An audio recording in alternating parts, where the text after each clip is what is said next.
अवधूत चिंतन श्री गुरुदेव दत्त। हाय, कसे आहात? मजेत ना?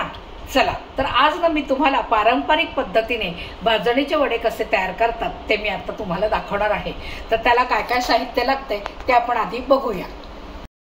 मला इथे लागतंय भाजणीचं पीठ, जे वड्याची आपण जी भाजणी करतो तर ती भाजणी आहे।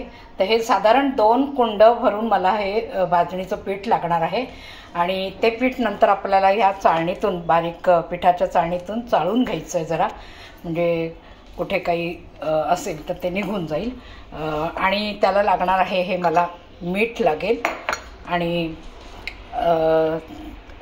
वड्याच्या ह्याच्यामध्ये घालायला मला तीळ लागणार आहेत, कोथिंबीर, लाल तिखट आणि थोडीशी हळद आणि तळायला तेल।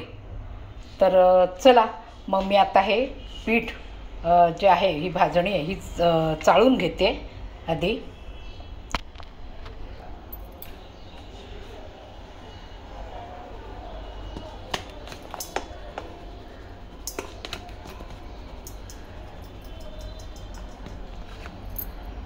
तर आता ह्याच्यात मला चमचाभर चांगलं मीठ घालायचं आहे, चमचा 1.5 चमचा मीठ लागेल। बघायचं आपण, मग पुन्हा थोडंसं कमी पडल्यास पुन्हा घालू शकता, पण एकदम जास्त घालायचं नाही, खारट झालं तर सगळं जिन्नस खराब होऊन जाईल। आणि ह्याच्यात लागणार आहे मला तीळ। तीळ साधारण हा एवढा 1 चमचा पुरे।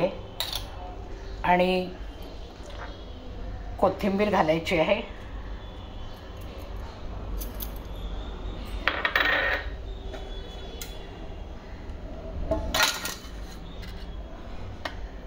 लाल तिखट चांगले 2 चमचे घालायचे, कारण थोडेसे वडे जर तिखट झाले की छान लागतात जरा, तर आपल्याला 2 चमचे। थोडीशी हळद घालायची आहे आणि आता ह्याला मी थोडं गरम तेल करून, ते गरम तेलाचं मोहन म्हणतात ते घालणार आहे, गरम तेल करून।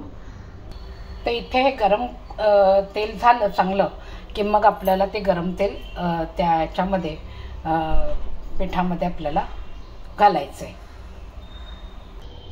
आणि ह्याच्यामध्ये थोडासा ओवा पण आपण घालणार आहोत, थोडासा स्मॅश करून मस्त चोळून घ्यायचा आणि मग तो आपल्याला घालायचा आहे।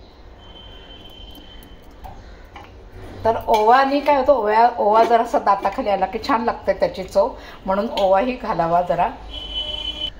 आता हे सगळं सारखं करून घ्यायचं आहे। तेल जरा गरम असेल तर जरा सावकाशीने बघायचं, हाताला चटका तर लागत नाही, आणि व्यवस्थित जरा सारखं करून घ्यायचं आहे।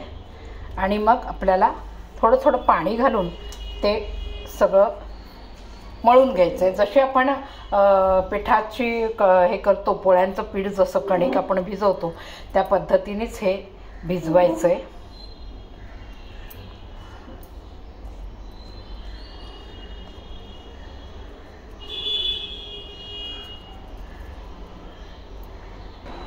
तर हे बघा, आपलं हे पीठ आता इथे छान मळून झालं आहे। हे अशा पद्धतीने मळून घ्यायचं आणि मग आता ह्याला जरा 10 मिनटं आपल्याला झाकून ठेवून द्यायचं आहे, म्हणजे हा जे मसाले जे सगळे घातलेत हे छान त्याच्यामध्ये मुरतात आणि मग त्या वड्याला अधिक टेस्ट येते। आता मी हे सगळे ह्या कुंडामध्ये घालून ठेवते आणि मग ह्याला जरा झाकून ठेवायचं आपल्याला।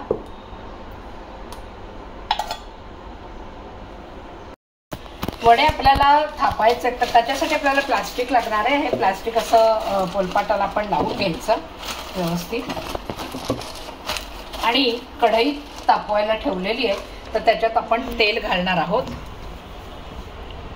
चला, तर आधी ना मी एक छोटासा वडा तयार केलेला आहे, तो आधी तळून घ्यायचा, म्हणजे आपल्याला कळेल की तेल कितपत तापलेलं आहे आणि तो आपल्याला विस्तवाजवळ ठेवता येईल, म्हणजे तळणीचं काय आहे म्हटल्यावरती नेहमी विस्तवाजवळ ठेवावं।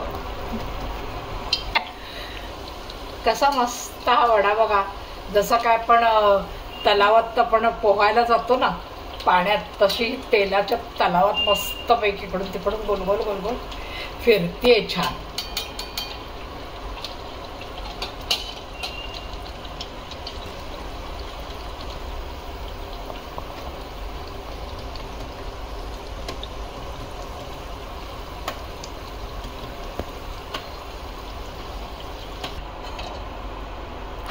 आता हा आपला छोटा झालेला आहे, तेल जरा व्यवस्थित तापलेलं आहे. आता आपल्याला हे वडे सोडायला हरकत नाही तेलामध्ये. आणि थोडा गॅस बारीक करायचा, नाही तर मग आतपर्यंत ते तळले जाणार नाही, कच्चे राहता कामाचे नाही, छान फुलतात ते.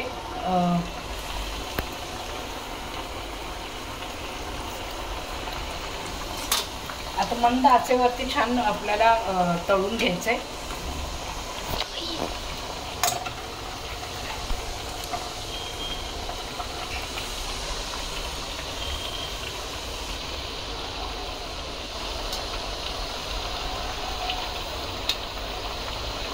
आज जर मोठी ठेवलीत ना तर मग ते फुलणार नाही, फुगणार नाही, लवकर लवकर लाल होतील आणि आतमध्ये ते कच्चे राहतील. म्हणून मंद आचेवरती छान आपल्याला तळायचे.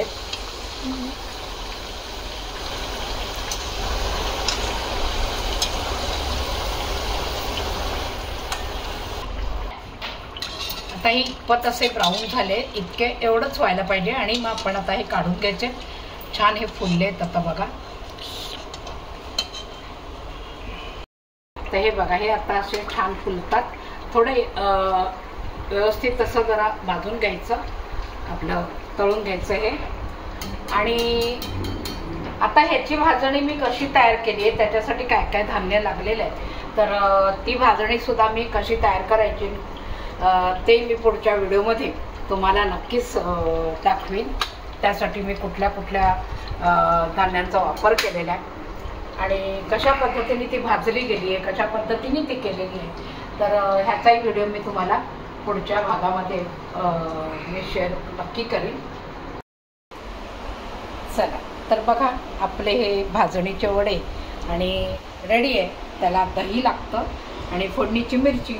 तर बघा, तुम्ही पण असे वडे तयार करून आणि मला कमेंट्स बॉक्समध्ये नक्की कळवा की तुम्हाला माझ्या पद्धतीने वडे असे तुम्ही तयार केलेत का आणि तुम्हाला कसे वाटले ते मला कमेंट्स बॉक्समध्ये कळवा. आणि शेअर करा, लाईक करा आणि सबस्क्राईब करा आणि नवनवीन व्हिडिओ बघायला रेडी राहा. चला पुढच्या व्हिडिओला भेटूया. बाय.